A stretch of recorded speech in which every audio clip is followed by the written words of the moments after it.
Good morning, one and all. Welcome to the Message Talk Show. This is your host, Alex Gordon, speaking to you from sunny London. You know, sometimes the weather does not hold out in London very well, but today I can say it is sunny London, and it's great to be in London at the moment. I don't know where you're watching from, whether you're in Manchester, Birmingham, America, the West Indies. Good morning, good afternoon. And if you're watching from Australia, because I've got some Australian friends, yeah, I've got some Australian friends. If you're watching from Australia, then it's good night to you because you're the 10-hour difference. Good morning. It's Thursday morning, 11 o'clock. And what do you do on a Thursday morning, 11 o'clock? You tune into the Message Talk Show, the only show that you listen to 11 o'clock on a Thursday morning. So get your cup of coffee, get your cup of tea. Dial your friends, call them now, tell them to get on the show because this is the Message Talk Show. Hey, today I have an amazing guest in the house. You know, I have what I call, he is an ambassador. I've never had an ambassador on the show before, but this gentleman is an ambassador. Now he's just going to come on and tell you hi this morning. Say hi.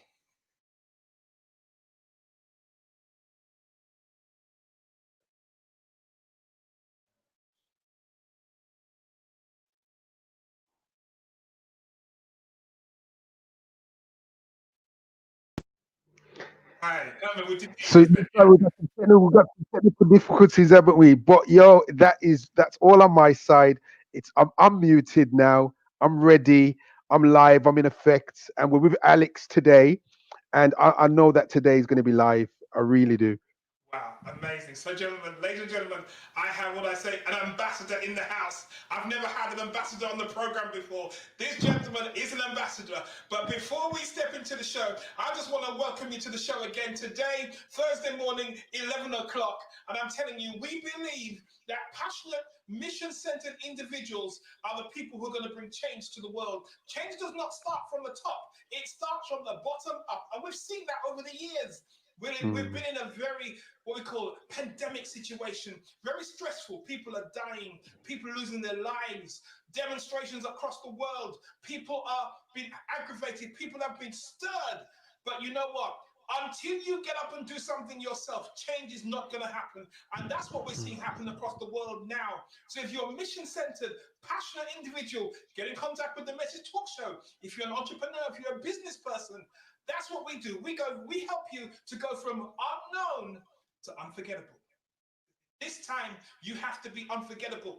People have to remember who you are. You see, we talk about Martin Luther King all the time.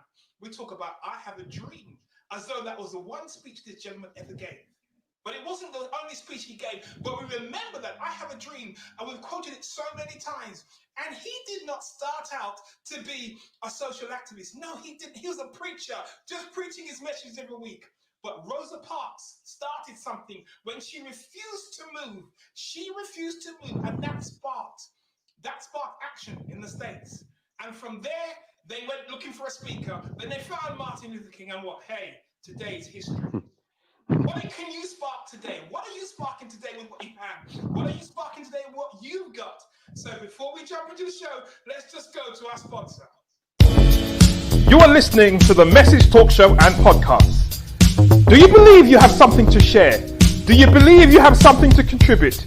Do you have a story to tell the world, to share with your community? Gandhi said, man often becomes what he believes himself to be. If you think you can, you can. If you think you can't, you can't. So join us on the Message Talk Show and Podcast with host Alex Gordon. I said this morning, we have an ambassador. We have a businessman. We have a TEDx speaker. We have a published author. We have a gentleman who, among his accomplishments, said his greatest accomplishment is not the speaking, it's not the book, it's not the programs that he's run. His greatest accomplishment is his family. Wow. That's an amazing statement the gentleman has made. Good morning, Herman. How are you today, sir? Hey, I'm good, Alex. I'm here, looking forward to talking to you and just getting deeper into the conversation and discovering more what's going to come from today. Wow, wow. We over the years, we've seen, we've heard a lot about mentoring, Mm, talked about mentoring. And sometimes I don't believe we really understand what mentoring is. mm, We talk about it a lot. We associate it with very, at a very basic level, I think. So mm, my question to you today is, what is the difference between mentoring and coaching? No, but before I go there, something else caught my eye this week. Something else caught my eye, and I have to share this with you. And this is you. yes, it It surely is. says, it says to overcome, I had to turn my pain into power. That got me when I read that. Turn my pain into power. What's the story there, man? Okay, I mean, what I would do, I mean, I'll answer it in two parts. So I know that there's a great desire to even understand around mentoring and coaching and really just how it all fits and so forth. And I feel there's a lot of understanding to be understood about that. And I feel the reality of it is all of us are not necessarily, we don't need to be called a mentor, but a lot of us are mentors. You know, we're mentors as parents, we're mentors as older siblings, we're mentors as leaders and so forth. And I think that's really important. But I'm really looking forward to us diving in that a bit deeper. Concerning paying to power, I feel it's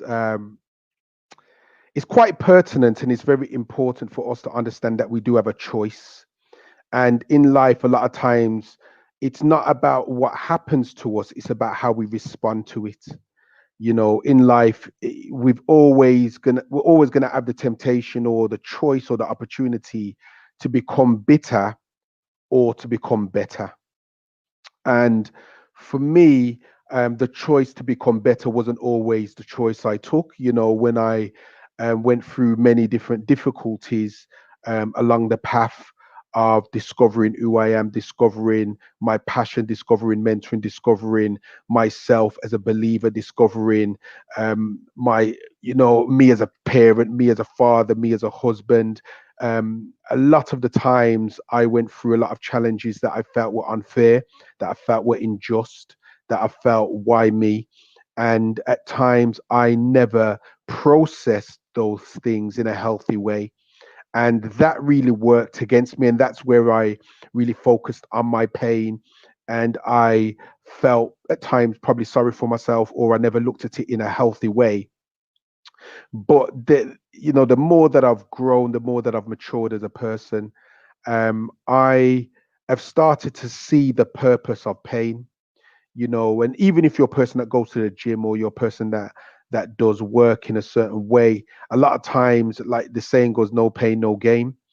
But a lot of times people think about that when they think about going to the gym or working out. And I realize that for me, I went through a certain season in my life, and this is even linked to the TEDx talk that I did around the joy, the joy of being broken.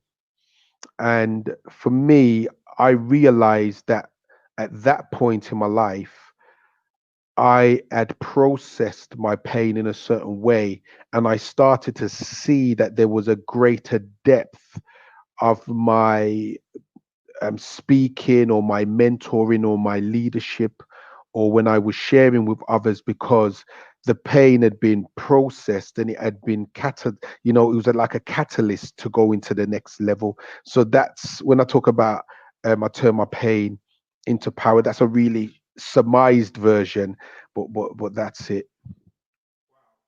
You mentioned there several times about discovering yourself. Discovering yourself as a family man, as a believer. What does that discovery process look like? If only it was straightforward. If only it was a syllabus in a university or Wow. anything. I mean, you discover yourself in so many ways. I think a lot of times we don't like to discover ourselves in unfortunate places or in uncomfortable situations. Um, we're much more, we desire discovering ourselves in excitement, in success, in our zenith. But the reality of it is we're holistic people, and discovering ourselves mean that you've got to discover the things that you may not accept about yourself, discover the things that you want to change about yourself, discover the things that you celebrate about yourself. So I think some of it around discovering yourself is around acceptance. Wow. I think it's accepting, and I think it's being around good people as well. I really believe the people around you um, add value to you. You know, they encourage you, they bring out the best in you, they provide the kind of challenge that's necessary for you to become who you already are, because you already are that person, but you're going to go through the process. And that process is what helps you to become who you are, and that you manifest that self of who you are. So that's what I would say around discovery. A lot of it's around acceptance, a lot of it's around being cognizant, a lot of it's around being perceptive, and a lot of it's around accepting the things that you don't necessarily like about yourself so you can go beyond. Wow. And that statement there, accepting the things that we don't like. We tend to bypass that sometimes. Bypass the things that we don't like, and as you said, go towards the things that we think that everybody wants to hear about, the success stories, things Mm, that went well, the things that went well. And that helps to, I think, gratify us in some way, shape, or form. But as you said, the purpose of pain helps. Now we're living in a mm, society right now where pain has been for the past what 4 6 months. mm, Pain has been at the center of our daily living. mm, And some people are coming through fine. Some people going through grief, going through things that are happening at the same time. How could you console someone going through pain right now in the British economy? Even um, I think it's all about how we look at pain. You know, we can't be in denial. Some things are just painful, and sometimes you can't get rid of that pain. It's like you've got to go through that pain. You know, one of the most my favorite creature is the caterpillar, um, because inside of the caterpillar is a butterfly, and for the caterpillar to become that butterfly, it has to go through a certain process. And a part of that process is it becoming liquidized and it being reformed within the chrysalis, within the cocoon, to become the butterfly. So it's almost like the beauty of the caterpillar that's within it, the beauty of the caterpillar, the beauty of the butterfly that's within the caterpillar has to be exposed to a process that isn't probably enjoyable. You know, I don't think being liquidized and being reformed is going to be enjoyable, but there's no way it can become a butterfly without going through that. And I feel a lot of what we go through in pain is us being developed, it's us being tested, us being going through the pressure. Like, you know, people say that, you know, diamonds are, you know, coal that's gone through pressure and has lasted the process. Um, and I feel that for us, it's about looking at what is the meaning in this time. There's things that's beyond our control. I wouldn't even try to focus on things that's beyond your control. And that's where faith comes in. That's where optimism comes in. That's where your disposition is going to either help or hinder you in that process of pain. So I would say some of it is things are being brought to the surface that have already existed. You know, and sometimes our activity can be escapism, sometimes even work or whatever. And the reality of it is now, a lot of us have had to address or had to look head on, you know, into some things that we've not necessarily liked or some things that we've been able to avoid because we've been busy, you know. So if your home situation hasn't been great, you know, but work was a place of escapism, you know, now it's become intense because now that escapism's not here, but it's also an opportunity to address some things, to change some things, to make some decisions that can enable that pain doesn't have to be a pain that lasts for longer than it needs to. In order to become a butterfly, you have to first be a caterpillar. The process is so, there's a process that's there for you to change, for you to develop, and you can't avoid it. Now, earlier on, you said that we were mentors, we're all Mm, mentors in some shape or form. Now, but mentoring is not spoken about as much as coaching. Coaching as a profession has blossomed over the years. mm. What is the difference between mentoring and coaching? I'd say that there's a few differences. To simplify it, and this is from my perspective, that mentoring is more based around a relationship. You know, it's more based around, it's holistic. It's more about your holistic self.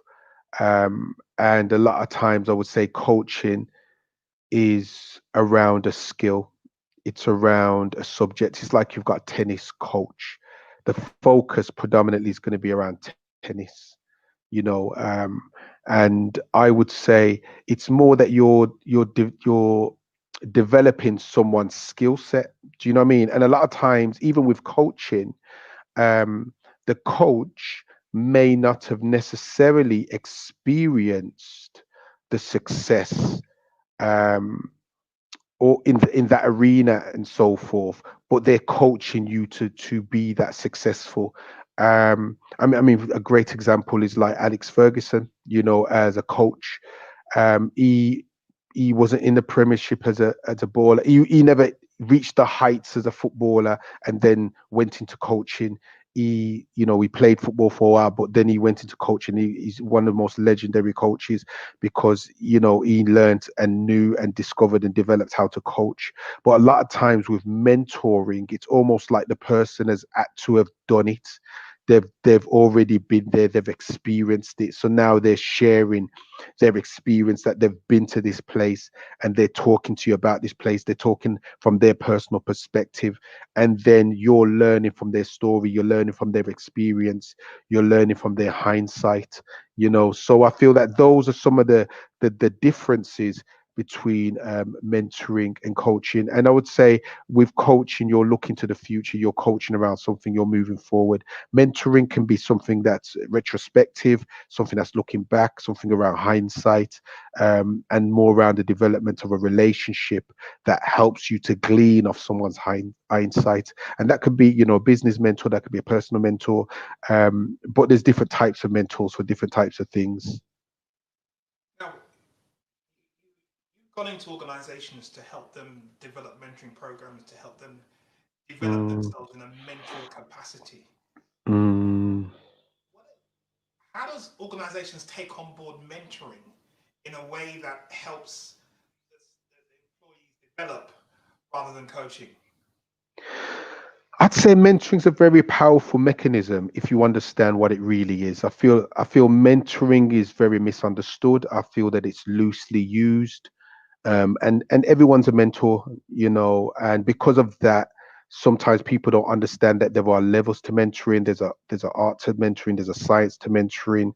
There's strategic type of mentoring, there's mentoring that achieves different types of objectives, but the heart of mentoring is around developing relationships. And I would say even person-centered relationships. So the reality of it is, whatever business we're in, everyone's in the people business, and if you've got people, they're going to have needs that even go beyond their work. They're going to have needs that they need some support through. They're going to need some mental health support, some well-being support. Some people are, struggling or being challenged around how they navigate the workspace, how they navigate the inequality in the workspace, how they navigate situations that are probably beyond their years. And when you start to create mentoring relationships within the workplace, you can start to circumvent some issues. You can start to provide the opportunities for people to learn what their experience hasn't given them as of yet. And that's why the phrase I coin around mentoring is that a mentor's hindsight becomes a mentee's foresight. And I believe the reality of it is in an organization, when you create mentoring, you're creating opportunities to develop the talent pipeline. You're creating opportunities for your people to experience accelerated wisdom, accelerated growth. You're creating opportunities for your people to have better mental health because they've got places and forums that they can share how they feel, how they think. You're helping your organizations to be promoted, your employees to be promoted because they would be able to accelerate and have greater accountability with someone that's helping them to move forward in their career. So there's so many different things. A lot of organizations use mentoring for CSR. That's kind of an easy fit when you say some of your people will go and do mentoring in a community or mentor young people. But for me, the way that I'm developing organizations and helping organizations to think around mentoring, it's around how they develop their people to have greater empathy, greater emotional intelligence, that they become better leaders, that they are then able to utilize that skill set in the community. And then that can bring around brand awareness, brand loyalty. It can give them a competitive advantage. It can then be something that can be utilized internally so staff members can mentor each other. Then those staff members, once they've got the skill set, they can even mentor their children and they can support people. So there's different things that people can do once you've got the skills of mentoring and utilize the skill set within an organization or within a community. After spending nearly 6 months, 6 months out of the workplace, and people are now returning to work, to the work environment now, and you said Mm, mentoring about building relationships. How would you say to organizations now? Oh, sorry, what should organizations be doing now, bringing people back into work as a key mm. to developing relationships? Um, I, I believe it's really about getting to know your people. Um, and that can be difficult. And that's why mentoring is a powerful mechanism, especially when it's structured, it's strategic, and it's managed well. Because you can glean so much about people because people are being mentored and they've got the opportunity to share what they're thinking. And what I would say is because of what's happened and just the widespread transformation of life, some people, even more than others, but I'd say most people are going to need safe spaces where they can share. They're going to need safe spaces to be able to express what they're going through. And I would say even managers and leaders would benefit from having mentor training, to be trained as mentors, to become more skilled at mentoring, because they're going to be managing a different type of workforce. They're going to be managing people that are in different places in their lives, people that have got children and their children are going through different issues. People are going to need to be much more emotionally intelligent, and mentoring helps to develop that and helps to develop empathy and helps to develop perceptivity and so forth. So I would say being able to create um, opportunities for people to speak. Those forums can be one to one, one to few, or one to many, or when they're speaking to their managers or leaders, to be able to have more broader conversations. And that's the whole thing around mentoring. Mentoring looks at the broader aspects. It's not just focusing on the employee as an employee. It's focusing on creating an opportunity for them to share And some of the things that are hindering their performance at work may be personal. It may be attitudinal, maybe mental, maybe whatever. So it all depends. Employers are going back to work now, focusing on rebuilding their business, the bottom line, profit needs to come in, money needs to start coming in, work needs to get done. Why is it so important for staff need to have a safe place to express themselves at work? I mean, it's key because, as I said at the start of our talk, it don't matter what business you're in. You're in the people business, unless you've got your work that's automated and it's machines that's delivering your work. You've got people that are delivering your work. So if your people are not well, your people are not doing good personally, that's going to impact their work professionally. You can separate it to some extent, but when you start speaking about the kind of experiences that a lot of people have gone through as a society, it's not like it's just one person. It's not like just there's one person or two people or few people that haven't been able to manage their lives correctly and really, like you're saying, you're a professional, you know compartmentalize your life, leave that at the door. We're talking about it's everyone that's gone through the same thing, and that is a different dynamic. And it's almost like organizations need to become much more conscientious, much more thoughtful around how they support their people holistically, because one of the biggest challenge for a lot of workplaces are going to be if they don't take care of their people and their people are not able to manage their stress levels or manage their mental health. You'll start getting people missing days, people not being able to turn up at work, getting signed off. um, and that would be a massive issue for the workplace, because then you'll have to go through compliance and go through procedure, and that, so it's almost like organizations and people need to become much more proactive and preventative in their thinking instead of waiting for things to happen. You mentioned earlier emotional intelligence, and sometimes sometimes we hear these buzzwords around us all the time, emotional intelligence, and we think, yeah, and companies tick off the box. We've got that going on in the company. But as you said, we're dealing with people and their emotions. And so by dealing with the emotional side, why do we think that coming out of COVID-19, emotional intelligence should be on the top of the leadership development platform? Hmm. Um, because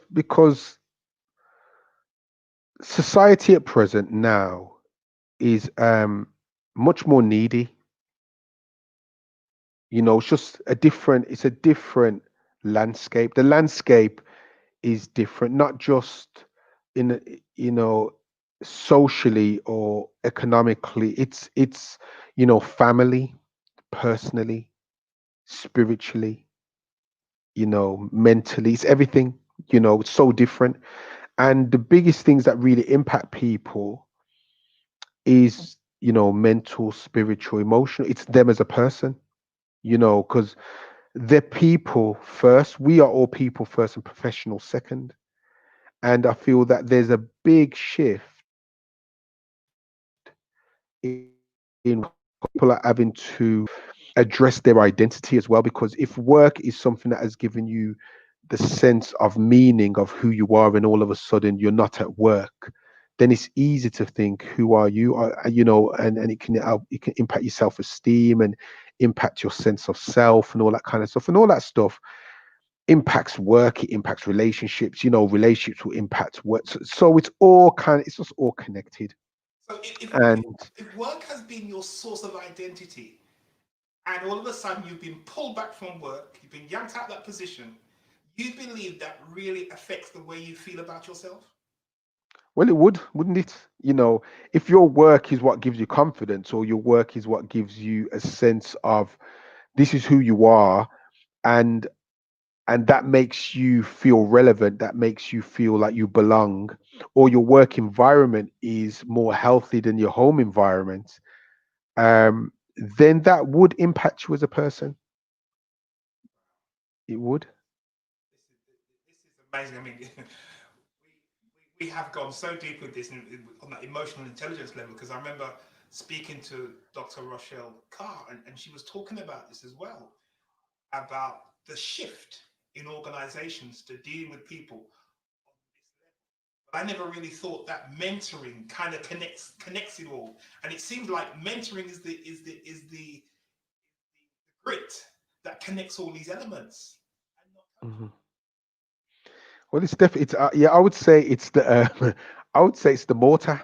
It's definitely it's the mortar um, that connects a lot of things. But this is because I mean the way that I look at mentoring, I don't just look at it as mentee mentor. As my professional vocation for close to 2 decades now. I've looked at mentoring in a strategic way, developing frameworks, developing programs, developing processes, developing success metrics, developing mechanisms that enable you to quantify the impact of mentoring, helping organizations to link mentoring to their strategic objectives, their strategic development objectives, their leadership objectives, their organizational improvement objectives. So for me, the way that I view mentoring is very different. And a lot of people that look at mentoring, or organizations look at mentoring, they look at it in a very loose way. A lot of times, when I speak to leaders, I'm speaking to organizations that are global. I'm speaking to people at partner level, CEO level, founder level, that are talking around mentoring and talking around they want their mentoring to be more effective, or they want it to be more professional, or they want it to reflect the prestige of their brand. That's when you have to start looking at mentoring in a totally different way, because it needs to be systematized, needs to be standardized, needs to be communicated well. It needs to, people need to be trained and so forth. So when I'm thinking about mentoring, it's around all of those different aspects of how you utilize mentoring to improve organizations. But I never ever lose sight that the center of mentoring is people, and it's making sure that people are the center, and people are the beneficiaries. The mentors and mentees both glean so much from the experience, and it accelerates their development, it accelerates their insight, it accelerates their wisdom, it accelerates their progress. It's just it's the secret weapon. Mentoring, people don't get it. And I've, for years I've been speaking to people and leaders. And I've been very fortunate, to tell the truth, because I'm speaking at leadership level to a lot of people in a lot of different organizations, because I believe if you are going to transform organizational cultures, it starts from leadership and it has to be cascaded down. So that's how I've worked for years. So a lot of times I've been able to influence leaders and to give them the broader understanding of what their mentoring provision could achieve. But definitely mentoring enables people to become much more effective emotionally, because the questions a lot of times that people are asked, it's got to do with emotional intelligence, or when people are sharing where they are or how they feel, and you've got a good perceptive mentor, they're going to ask questions and you're going to have to dig deeper, and you quickly realize your flaws, you quickly realize your ceilings, your limitations, when you realize you don't have answers to some of these questions, because you haven't reflected on these questions, or you haven't really had these questions enough in your life. So I feel it's a mixture of two things. It's got to be strategic if it's being delivered in organizations, but then it's always got to be person centered. Wow. Ladies and gentlemen, you're on the Message Talk Show. I don't know if you're just joining us. You're on the Message Talk Show, and we're talking to Herman Stewart about how to recognize the value of a mentor.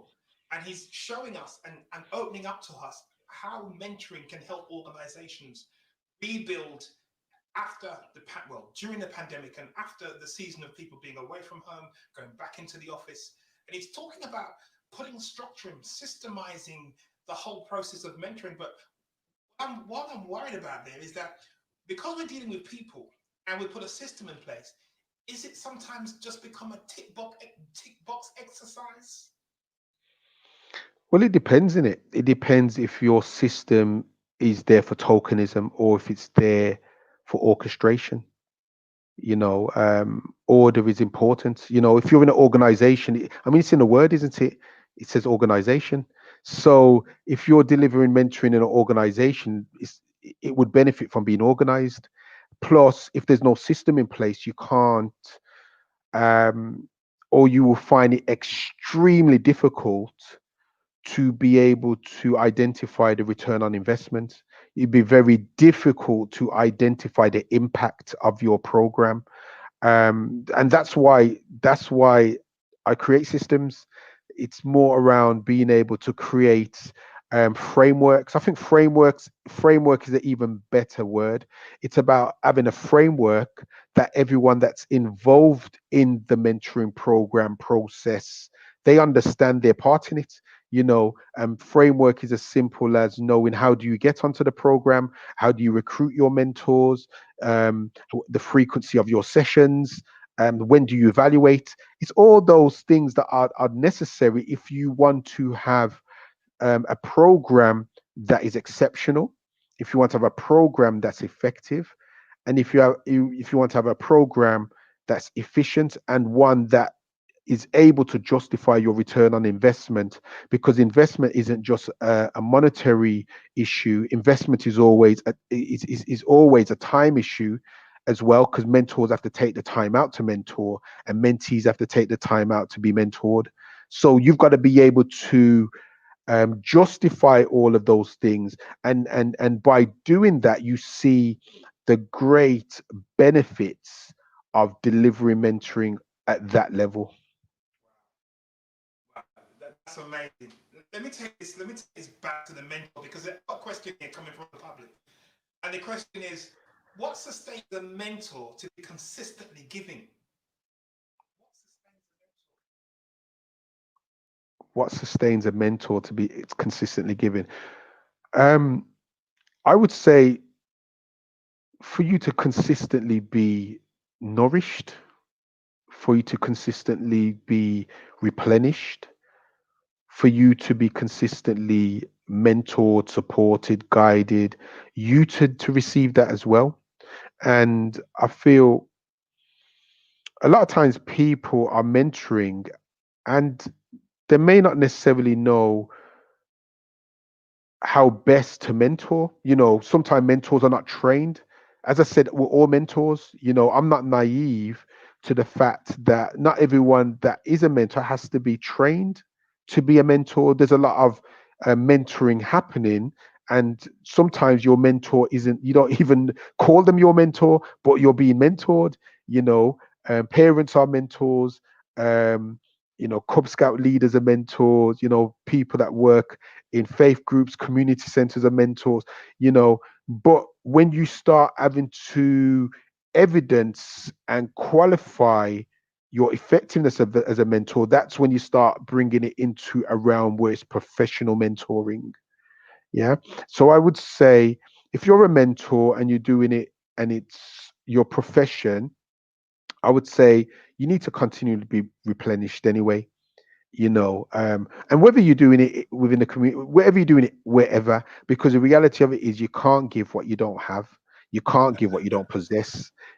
So you've got to have it first to be able to give someone. You can't give what you don't possess. That is so true. You've got to have it first in order to give it out to someone. So, what have been some of your success stories? Mentor's mentor, as you're described. um I think I've got quite a few. I mean, I'll name, there's one I'm really proud of. There's two actually. um there's a few actually. But there's mentees of mine who I mentored when they were like 14, that I now speak to and they're in their 30s. And one is a leader in a school. One became a teacher and then chose to do something else. He's an engineer now. And these young people, um, well, they're now adults. They've got their own homes. You know, they've got their relationships, they've got children. And when I speak to them now, and I get them to come and speak to audiences, that want to see evidence or see the benefit of mentoring. And I've spoken at a global organization and brought some of them to talk. I've spoken at local authority, and they just really testify of the transformation that mentoring done in their lives and how it really helped them to change how they thought.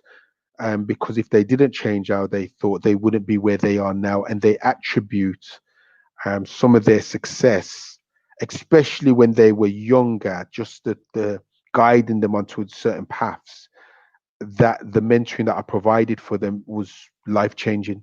You know, if you go on our website, everychildneedsamentor.com, on the impact page, there's lots of testimonies, and at the bottom there's a story of the mentee I'm talking about. His name's Warren. So there's some of our successes. I mean, but I've spoken, because of the work that I do. I've spoken to senior politician. I've been Dubai, spoken to, been in government politics, where you call it consultations. Had my work in a white paper, recommendation. Um, Spent time at Windsor Castle. Spent the night at the Queen's residence, because of my work. So in a sense, I've really brought mentoring to a new place. And as I said, I'm speaking to, and these are things that I probably take for granted, but Wow. I'm speaking to like partners in, law firms and leaders in, professional services and across different organizations around mentoring on the merit of what I've done and the fact that my name is synonymous with mentoring. That's amazing. Now, my question here is, what national impact do you think mentors can have in our community? You've just gone global there. Well, and you see, this is, and I say this to even to community-led organizations. I say this to faith-led organizations. I say this to all different types of organizations. Put effort into make your operation professional, because the impact is based on organization. And when you start speaking about mentoring different cohorts, different stakeholders, different people, you have to make sure that you're you know doing your p's and q's, because um you got adults mentoring children. That's a safeguard issue straight away. And I feel a lot of times people are not even training their people to mentor. And I feel that a lot of times the impact that organizations could have, or communities could have, is not as it could be, because the lack of the professional aspect of it. So when you're thinking about getting professionals to become mentors in the community, the reason why a lot of mentors drop out of mentoring programs is because they're ad hoc, they're not predictable, they're not standardized. When you've got professional people that are used to professional culture, they expect to be trained, or they expect to have a booklet, or they expect to have some kind of supervision. They expect, and too many people are just left to do mentoring.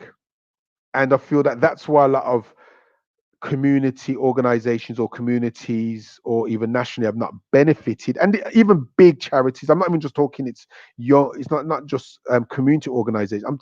I've spoken to people from in big national organizations as well, and we're having a conversation about how they could make their mentoring much more structured and professional. So it's just making sure that you've put that in place as much as you can, and seek guidance, seek wisdom, seek training, seek a lot of things, and have leadership of your provision.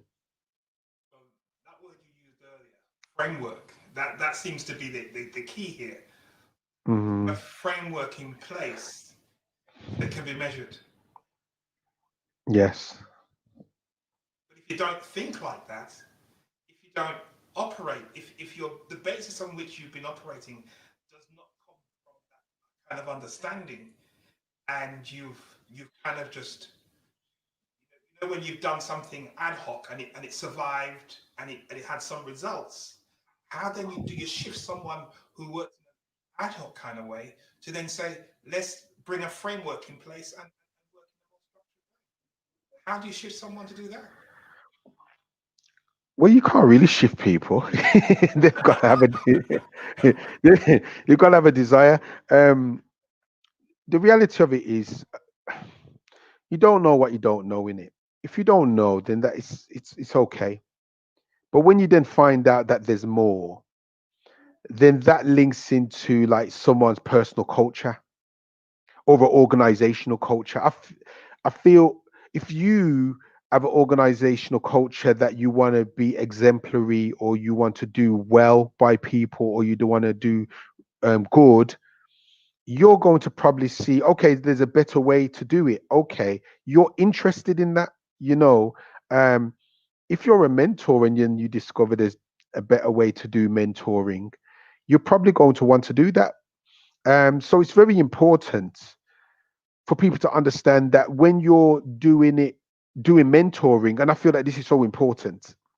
I've worked, in charities, in public sector, and private sector, um, across the board, and m- structure is important. It's just important. It's important for those that are being mentored.